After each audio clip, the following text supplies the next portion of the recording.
These are fighters with Jabhat Fatah al-Sham, formerly known as a Nusra Front. During the recent ceasefire in Syria, the US said it planned to continue targeting the armed group it considers a terrorist organization.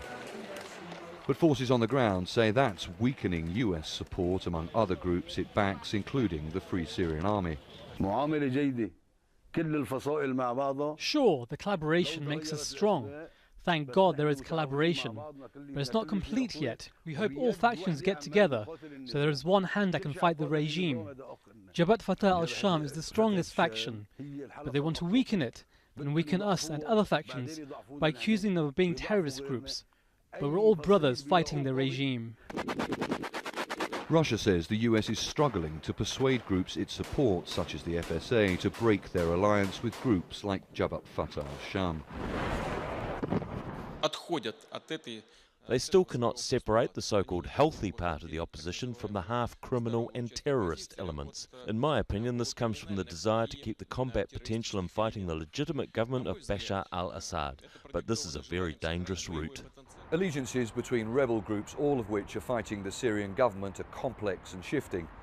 Now, critics say that targeting Jabhat Fatah al-Sham risks losing the support of other groups that the US has been backing throughout this war.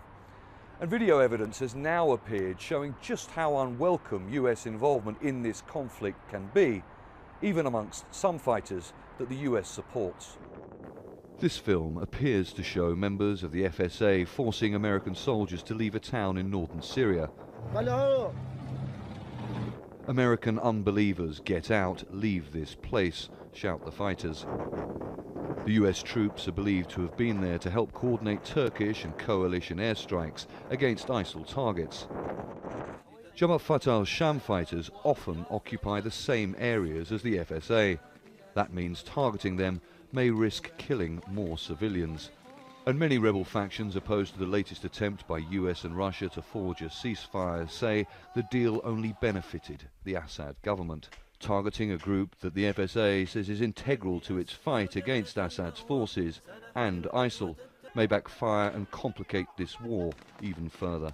Charles Stratford, Al Jazeera, Gaziantep.